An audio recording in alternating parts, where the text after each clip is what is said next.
नमस्कार दोस्तों, स्वागत है आपका आज के मुख्य समाचार में, जिसमें सबसे पहली और बड़ी खबर में आपको बताएंगे कि पीएम मोदी के रोड शो पर कांग्रेस का बड़ा हमला। कहा खोखले और नाटकीय आयोजन केवल मोदी के ढोलकियों को व्यस्त रखेंगे। दूसरी ब्रेकिंग न्यूज में आपको बताएंगे कि भारत जोड़ो यात्रा में राहुल गांधी ने की जोशीमठ आपदा पर लंबी चर्चा, बोले भयभीत करने वाली हैं तस्वीरें। तीसरी ब्रेकिंग न्यूज में जिक्र कर्नाटक का। कर्नाटक में प्रियंका गांधी का बड़ा ऐलान, सत्ता में आने पर गृहिणियों को प्रतिमाह 2000 रुपए देगी कांग्रेस, भाजपा पर साधा निशाना। चौथी ब्रेकिंग न्यूज में जिक्र होगा कि उपराज्यपाल कोई हमारे प्रधान अध्यापक नहीं है जो हमारा होमवर्क जांचेंगे, सीएम केजरीवाल ने दिया ये बड़ा बयान। और साथ ही साथ पांचवी ब्रेकिंग न्यूज में आपको बताएंगे कि ठंड थमेगी तो कोहरा करेगा मार, दिल्ली यूपी समेत कई राज्यों के लिए मौसम का अनुमान। दोस्तों, हर एक खबर की गहराई में आपको ले जाएंगे, लेकिन उससे पहले अगर आपको भी ऐसा लगता है कि 24 में बदल रही है सरकार और पीएम मोदी का रोड शो हो गया है फ्लॉप, तो वीडियो को लाइक, चैनल को सब्सक्राइब और घंटी बजाकर कमेंट में लिखिए। जय हिंद। दोस्तों, रुक करते हैं सबसे पहली और बड़ी खबर की तरफ। पीएम मोदी के रोड शो पर कांग्रेस का बड़ा हमला। कहा खोखले और नाटकीय आयोजन केवल मोदी के ढोलकियों को व्यस्त रखेंगे। जी हां दोस्तों, दिल्ली में एक रोड शो का आयोजन हुआ और इस रोड शो में प्रधानमंत्री मोदी ने हिस्सा लिया और बीजेपी की तरफ से आयोजित किए गए इस इवेंट पर कांग्रेस ने निशाना साधा। निशाना साधते हुए कांग्रेस ने कहा कि भाजपा के इस खोखले और नाटकीय आयोजन से केवल प्रधानमंत्री के ढोलकियों को ही व्यस्त रखा जा सकता है। राष्ट्रीय राजधानी में भारतीय जनता पार्टी के प्रस्तावित रोड शो पर चुटकी लेते हुए कांग्रेस ने बयान देते हुए कहा था कि भारत जोड़ो यात्रा की सफलता से परेशान होकर प्रधानमंत्री नरेंद्र मोदी ने अपनी पार्टी को ये तमाशे जैसा रोड शो आयोजित करने को कहा। भाजपा की राष्ट्रीय कार्यकारिणी की 2 दिवसीय बैठक शुरू हो चुकी है। दोस्तों, रुक करते हैं अगली ब्रेकिंग न्यूज की तरफ। भारत जोड़ो यात्रा में राहुल गांधी ने की जोशीमठ आपदा पर लंबी चर्चा, बोले भयभीत करने वाली है वहां की तस्वीरें। जी हां दोस्तों, कांग्रेस के पूर्व राष्ट्रीय अध्यक्ष राहुल गांधी ने भारत जोड़ो यात्रा के दौरान उत्तराखंड के जाने माने पर्यावरणविद एवं वैज्ञानिक प्रोफेसर शेखर पाठक, प्रोफेसर BS बुटोला एवं प्रोफेसर प्रकाश उपाध्याय से मुलाकात कर यात्रा के दौरान साथ चलते हुए जोशीमठ आपदा पर लंबी चर्चा की। उन्होंने जोशीमठ आपदा से निपटते और भू धसाव रोकने व आपदाग्रस्त क्षेत्र के लोगों की सहायता के लिए सुझाव मांगे और ये जानकारी देते हुए उपाध्यक्ष संगठन एवं प्रशासन मथुरा दत्त जोशी ने बताया कि राहुल गांधी ने जोशीमठ में भू धसाव के कारण आई आपदा पर चिंता प्रकट किया है और कहा कि प्रभावित क्षेत्र के लोगों का तत्काल पुनर्वास सुनिश्चित करने के साथ ही जोशीमठ नगर को बचाने के लिए ठोस कदम उठाए जाने चाहिए। शुरू करते हैं अगली ब्रेकिंग न्यूज की तरफ। कर्नाटक में प्रियंका गांधी का बड़ा ऐलान, सत्ता में आने पर गृहिणियों को प्रतिमाह 2000 रुपए देगी कांग्रेस, भाजपा पर भी साधा निशाना। जी हां दोस्तों, कर्नाटक में इस साल होने वाले विधानसभा चुनाव को लेकर कांग्रेस में जबरदस्त उत्साह है और कांग्रेस कर्नाटक में महिला वोटरों को साधने की कोशिश में जुट गई है। इस कड़ी में प्रियंका गांधी लगातार कांग्रेस के लिए मेहनत करती हुई दिखाई दे रही है। प्रियंका गांधी बेंगलुरु पहुंची थी, जहां उन्होंने कर्नाटक चुनाव से पहले बड़ा ऐलान कर दिया और प्रियंका गांधी ने कहा कि कर्नाटक में सत्ता आने पर कांग्रेस प्रत्येक घर की एक गृहिणी को 2000 रुपए प्रति महीने नगद देगी और इसके साथ ही उन्होंने भाजपा पर भी निशाना साधा। कर्नाटक प्रदेश कांग्रेस समिति द्वारा पैलेस ग्राउंड में आयोजित नानायकी कार्यक्रम के दौरान अखिल भारतीय कांग्रेस समिति की महासचिव ने कर्नाटक की महिलाओं से यह वादा किया। दोस्तों, रुक करते हैं ब्रेकिंग न्यूज की तरफ। उपराज्यपाल कोई हमारे प्रधान अध्यापक नहीं जो हमारा होमवर्क जांचेंगे, सीएम केजरीवाल का बयान। जी हां दोस्तों, दिल्ली सरकार बनाम उपराज्यपाल मामला बढ़ता जा रहा है और दिल्ली के शिक्षकों को फिनलैंड प्रशिक्षण के लिए भेजने से जुड़े मामले समेत कई मुद्दों पर दिल्ली सरकार और LG आमने सामने है। और इस बीच दिल्ली के मुख्यमंत्री अरविंद केजरीवाल ने उपराज्यपाल का न्योता मंजूर नहीं किया। केजरीवाल ने कहा कि उपराज्यपाल VK सक्सेना ने मुख्यमंत्री और उप मुख्यमंत्री को मिलने के लिए बुलाया है, लेकिन हम सभी विधायकों के साथ मिलना चाहते हैं, उपराज्यपाल का ये न्योता मंजूर नहीं। अरविंद केजरीवाल के मुताबिक उपराज्यपाल ने सभी विधायकों और मंत्रियों से मिलने को मना कर दिया है। ये 2 करोड़ जनता का अपमान है कि हमारे विधायकों और मंत्रियों से मिलने से मना कर दिया। दोस्तों, रुक करते हैं ब्रेकिंग न्यूज की तरफ। ठंड थमेगी तो कोहरा करेगा मार, दिल्ली यूपी समेत कई राज्यों के लिए मौसम विभाग का आया अनुमान। जहां दोस्तों, दिल्ली NCR समेत हरियाणा, यूपी और राजस्थान जैसे उत्तर भारत के इलाकों में बीते करीब 3 दिनों से खिली हुई धूप निकल रही है, लेकिन शीतलहर का भी तांडव देखा जा रहा है। दिन में धूप निकलने से तापमान अच्छा रहता है, लेकिन सुबह और शाम के वक्त भीषण ठंड हो रही है। यही नहीं, दिल्ली में न्यूनतम तापमान 1.6 डिग्री सेल्सियस तक पहुंच गया, जो सामान्य से करीब 6 डिग्री तक कम था। यही नहीं, राजस्थान के चूरू में में तो तापमान -2.5 डिग्री तक पहुंच गया। मौसम विभाग का कहना है कि तापमान में गिरावट 19 जनवरी से थम सकती है और इसके बाद से लोगों को ठंड से थोड़ी राहत मिलेगी, लेकिन चिंता की बात यह है कि उसके बाद कोहरे का कहर देखने को मिल सकता है। रुक करते हैं अगली ब्रेकिंग न्यूज़ की तरफ। राकेश टिकैत बक्सर में किसानों से मिले, बोले आंदोलन तो अब शुरू हुआ, अब और तेज होगा। भारतीय किसान यूनियन के राष्ट्रीय प्रवक्ता राकेश टिकैत सोमवार को बक्सर पहुंचे और दोस्तों वहां पर उन्होंने भूमि अधिग्रहण के मसले पर आंदोलन कर रहे किसानों से मुलाकात की। करीब 3 महीने से चौसा में जारी किसानों के विरोध प्रदर्शन के मसले पर उन्होंने कहा कि आंदोलन तो अब शुरू हुआ है और उन्होंने कहा कि किसान जब गर्म हो जाएं तभी आंदोलन शुरू होता है और इसी के साथ बक्सर बलिया की धरती आंदोलन की धरती रही है। यह आंदोलन बड़ा रूप लेगा, किसानों को सही मुआवजा देना ही होगा, इसके साथ ही किसानों के दूसरे मसलों की भी बात होगी। दोस्तों रुक करते हैं अगली ब्रेकिंग न्यूज़ की तरफ। न्यायपालिका को धमका रही है सरकार ताकि उस पर कब्जा कर सके, कांग्रेस ने दिया यह बयान। जी दोस्तों, कांग्रेस ने सोमवार को आरोप लगाया कि सरकार न्यायपालिका पर कब्जा करने के इरादे से उसको धमका रही है। पार्टी ने यह आरोप कानून मंत्री किरेन रिजिजू द्वारा प्रधान न्यायाधीश DY चंद्रचूड़ को लिखे पत्र के मद्देनजर लगाया, जिसमें उन्होंने उच्चतम न्यायालय और उच्च न्यायालयों के कॉलेजियम में केंद्र और राज्यों के प्रतिनिधियों को शामिल करने का सुझाव दिया। रिजिजू ने प्रतिनिधियों को शामिल करने की मांग करते हुए कहा कि इससे न्यायाधीशों की नियुक्ति में पारदर्शिता और जनता के प्रति जवाबदेही लाने में मदद मिलेगी।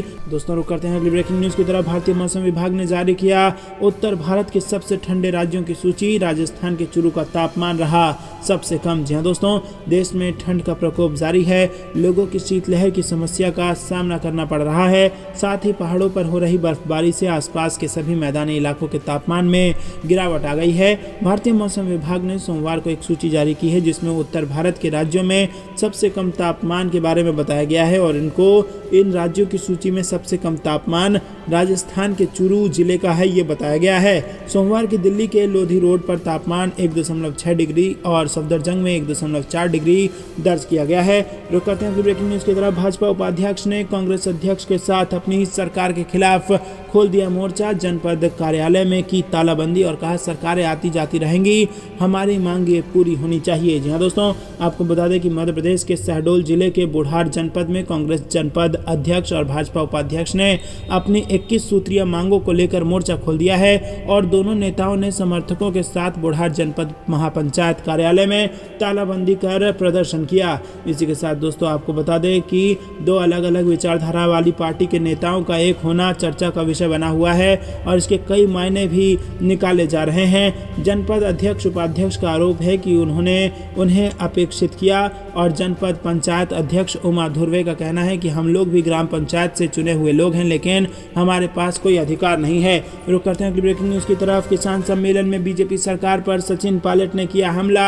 MSP पर केंद्र से कानून बनाने की उठा दी मांग। जी हाँ दोस्तों, पूर्व उप मुख्यमंत्री सचिन पायलट ने सोमवार को केंद्र सरकार से फसलों के न्यूनतम समर्थन मूल्य पर कानून बनाने की मांग की और पायलट नागौर जिले के पर्वतसर में किसान सम्मेलन को संबोधित कर रहे थे और उन्होंने कहा कि हम केंद्र सरकार से फसलों के न्यूनतम समर्थन मूल्य का कानून बनाने की मांग करते हैं। उन्होंने कहा कि अगर देश का किसान और नौजवान संगठित हो गया है तो अफवाह फैलाकर और झूठ बोलकर सत्ता में आने वाली ताकत को परास्त कर देंगे। पायलट ने कहा कि जाति, बिरादरी, धर्म, भाषा, प्रांत के नाम पर हो रही राजनीति के जहर को केवल 2 कौमें ही तोड़ सकती हैं, एक है जवानी और दूसरी है किसानी। पायलट ने केंद्र की बीजेपी सरकार पर हमला बोला और उन्होंने कहा कि किसानों की आय दुगनी करने का वादा कर सत्ता में आई बीजेपी सरकार ने 3 काले कृषि कानून बनाकर किसानों की कमर तोड़ने का काम किया है, लेकिन किसानों ने आंदोलन कर सरकार को झुका दिया है। दोस्तों, पेपर लीक मामले पर सचिन पायलट ने कहा कि परीक्षा रद्द होने से मन में पीड़ा होती है। हमारे किसान भाइयों के बच्चे नौजवान वर्षों तक प्रतियोगी परीक्षा का इंतजार करते हैं। पायलट ने कहा कि नौजवानों में विश्वास पैदा करने के लिए सरकार को जिम्मेदार लोगों पर कार्रवाई करनी चाहिए। दोस्तों रुक करते हैं अगली ब्रेकिंग न्यूज़ की तरफ। मध्य प्रदेश में बीजेपी को बड़ा झटका। उमा भारती की करीबी बीजेपी नेत्री ने थामा कांग्रेस का हाथ। जी हाँ दोस्तों, मध्य प्रदेश में विधानसभा चुनाव को 1 साल से भी कम का समय बचा है। बीजेपी कांग्रेस दोनों ही अब चुनाव की तैयारियों में लग गई हैं और इसी कड़ी में छिंदवाड़ा से भाजपा को बड़ा झटका लगा है और यहां से भाजपा की एक वरिष्ठ महिला नेत्री ने कांग्रेस का हाथ थाम लिया है। मध्य प्रदेश के पूर्व मुख्यमंत्री कमलनाथ एवं सांसद नकुल नाथ के समक्ष कांग्रेस की सदस्यता ग्रहण कर पूर्णिमा वर्मा ने छिंदवाड़ा की राजनीतिक जमीन पर हलचल मचा दी है। लंबे समय तक भाजपा में फ्रंट लाइन की राजनीति से जुड़ी रहने के साथ ही महत्वपूर्ण पदों पर रह चुकी पूर्णिमा वर्मा अब अपने समर्थकों के साथ कांग्रेस से जुड़ चुकी है। है। बता दें कि कांग्रेस में शामिल हो चुकी भाजपा नेत्री पूर्णिमा वर्मा मध्य प्रदेश के पूर्व मुख्यमंत्री उमा भारती की करीबी हैं।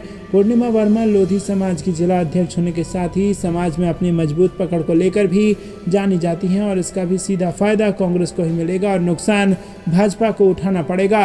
रुक करते हैं अगली ब्रेकिंग न्यूज की तरफ। कर्नाटक में सोमवार को प्रियंका गांधी की रैली विधानसभा चुनाव से पहले कर सकती हैं एक और बड़ा ऐलान। जी हां दोस्तों, आपको बता दें कि मई में होने वाले विधानसभा चुनाव को लेकर कांग्रेस की तरफ से सोमवार को बेंगलुरु में एक रैली का आयोजन किया गया है। इस रैली में प्रियंका गांधी वाड्रा विधानसभा चुनाव को लेकर एक बड़ी घोषणा कर सकती हैं।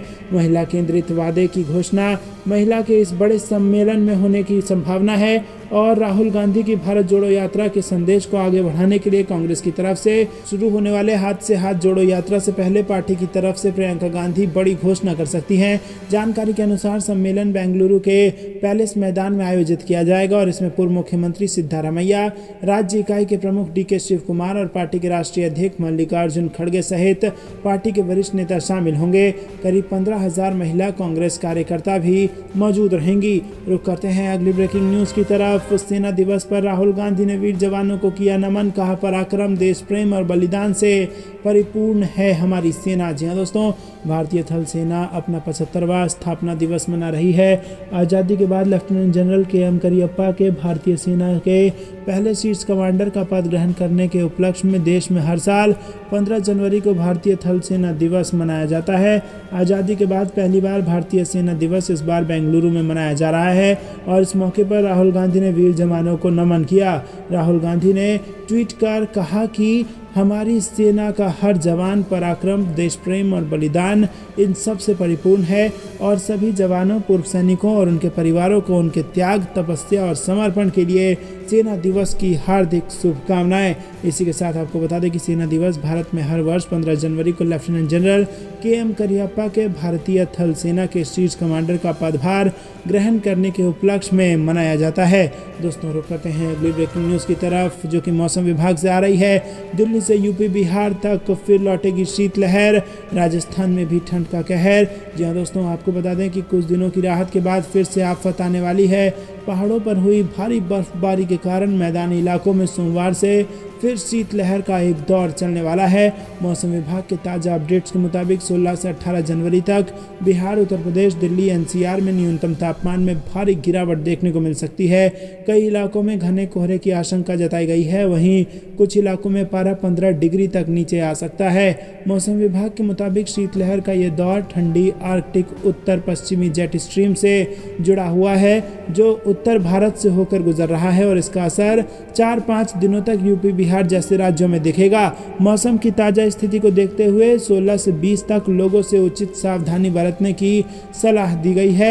मौसम बिहार की अगर बात की जाए तो 16 जनवरी से फिर करवट लेगा। 16 से 18 जनवरी तक के लिए प्रदेश के कड़ाके की ठंड का अलर्ट जारी कर दिया गया है और राज्य भर में दिन और रात के तापमान में भारी गिरावट आ सकती है। कई जिलों में 20 जनवरी तक शीतलहर की स्थिति बनी रह सकती है। रुक करते हैं अगली ब्रेकिंग न्यूज़ की तरफ। कर्नाटक में बीजेपी विधायक के कथित ऑडियो पर विवाद, कांग्रेस बोली सच्चाई सामने आई। जी हाँ दोस्तों, आपको बता दें कि कर्नाटक में विधानसभा चुनाव से पहले सियासत का माहौल गरमाने लगा है। कांग्रेस ने बीजेपी विधायक योगेश्वर के कथित ऑडियो को लेकर हमला किया है। कांग्रेस नेता रणदीप सुरजेवाला ने इस ऑडियो को लेकर केंद्रीय गृह मंत्री अमित शाह को घेरा। उन्होंने कहा कि बीजेपी का असलियत सामने आ गई है, वो चुनाव में यही करती है। उन्होंने कहा कि कर्नाटक चुनाव में बीजेपी हारे और यहाँ की जनता बीजेपी को हराएगी। सुरजेवाला ने कहा कि उन्होंने स्पष्ट रूप से ये रिकॉर्ड किया है कि भाजपा जो भी करेगी लेकिन वो सत्ता में नहीं आ पाएगी। ये मैं नहीं कह रहा हूँ, ना कांग्रेस पार्टी कह रही है, उनकी भाजपा सदस्य योगेश्वर ने इसे स्वीकार किया है। रुक करते हैं अगली ब्रेकिंग न्यूज़ की तरफ। अचानक भारत जोड़ो यात्रा की तारीफ करने लगे बागी कपिल सिब्बल और बताया शानदार विचार। जी हाँ दोस्तों, कांग्रेस के पूर्व नेता और राज्यसभा सदस्य कपिल सिब्बल ने रविवार को भारत जोड़ो यात्रा की प्रशंसा की। सिब्बल का कहना है कि राहुल गांधी समाज के अलग अलग तबकों को एक साथ लेने में कामयाब रहे हैं। उन्होंने सभी तबकों को यह एहसास कराया कि देश में एकता कितनी ज़रूरी है। पिछले साल कांग्रेस छोड़ने वाले कपिल सिब्बल ने कहा कि पार्टी की कन्याकुमारी से कश्मीर तक की यात्रा सफल प्रतीत होती है। इसे गैर कांग्रेसी तत्वों का समर्थन भी मिला है। सिब्बल ने एक इंटरव्यू में कहा कि वैचारिक रूप से यात्रा एक शानदार विचार है। उन्होंने कहा, मुझे लगता है कि वो यानी कि राहुल गांधी अपनी पदयात्रा के दौरान समाज के अलग अलग तबकों को एक साथ लाने में कामयाब रहे हैं। रुक करते हैं अगली ब्रेकिंग न्यूज की तरफ, जो कि राजस्थान से आ रही है। बजट सत्र के दौरान विधानसभा कूच करेंगे किसान, राहुल गांधी से मुलाकात के बाद किसान महापंचायत का ऐलान। जी हाँ दोस्तों, राजस्थान विधानसभा के बजट सत्र के दौरान विधानसभा कूच की घोषणा किसान महापंचायत के राष्ट्रीय अध्यक्ष रामपाल जाट ने की है।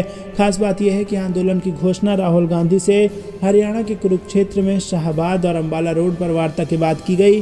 रामपाल जाट ने राहुल गांधी से भी किसानों की कर्ज माफी के लिए, खेत को पानी और फसल को दाम दिलाने के लिए एमएसपी पर फसल खरीद की गारंटी का कानून बनाने की मांग रखी थी।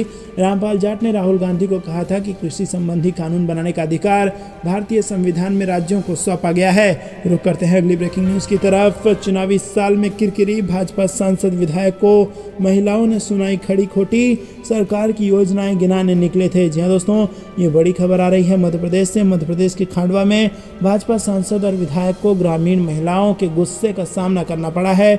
इस घटना का एक वीडियो वायरल हुआ है जिसमें साफ देखा जा सकता है कि खंडवा सांसद और विधायक महिलाओं के बीच घिरे हुए हैं और महिलाएं उन्हें सड़क, पानी और पीएम आवास को लेकर खड़ी खोटी सुना रही हैं। बता दें कि चुनावी वर्ष होने के चलते भाजपा सांसद और विधायक ग्रामीण क्षेत्रों के दौरे पर हैं। वो सरकार की योजनाओं को गिनाने के लिए ग्रामीणों के बीच पहुंच रहे हैं और ऐसे में जिस गांव से उन्होंने अपने दौरे की शुरुआत की वहीं उन्हें विरोध का सामना करना पड़ गया।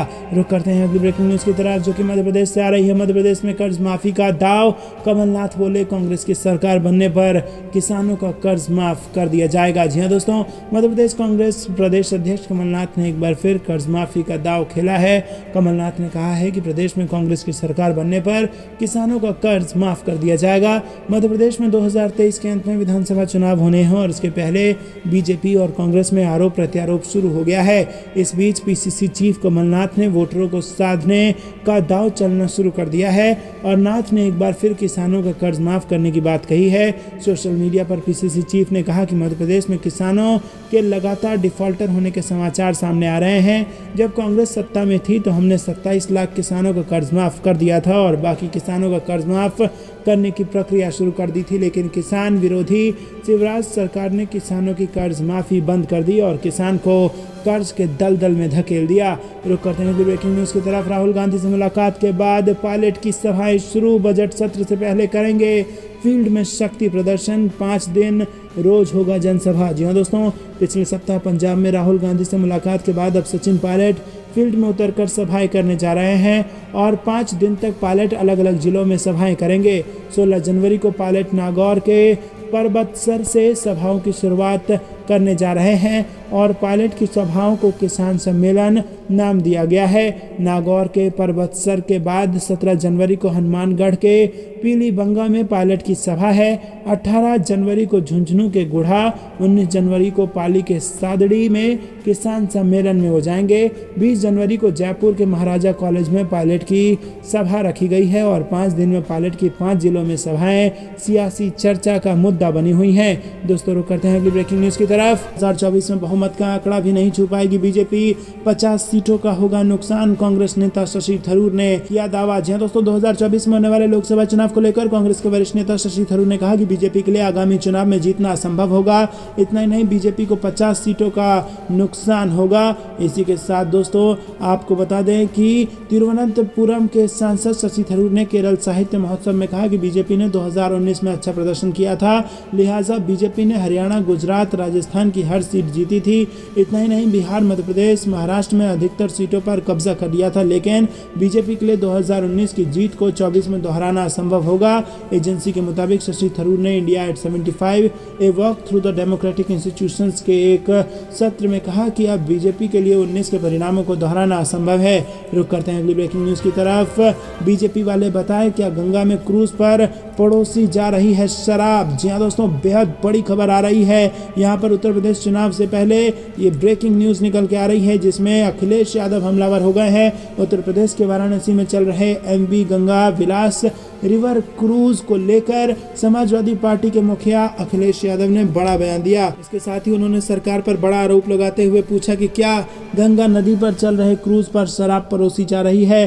अखिलेश यादव ने कहा कि क्रूज चलाना कोई नई बात नहीं है, ये पहले से चल रहा है। उन्होंने मीडिया से बात करते हुए कहा कि ये जो पानी का जहाज जो चल रहा है वो पिछले कई वर्षों से चल रहा है, ये जहाज नया नहीं है, ये 17 सालों से चल रहा है। इसमें कुछ हिस्सा जोड़ दिया गया है और उसे चला दिया है, और अब बीजेपी वाले कह रहे हैं कि इसे हमने लाया है। ये बीजेपी के लोग झूठ बोलने में सबसे आगे हैं। अखिलेश यादव ने आगे बीजेपी सरकार पर बड़ा आरोप लगाया और पूछा कि क्या क्रूज पर शराब परोसी जा रही है।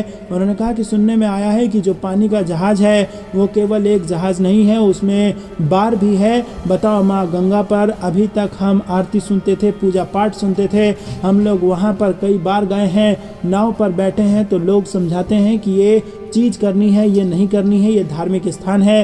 अब क्रूज में बार है कि नहीं, ये तो बीजेपी वाले बताएंगे।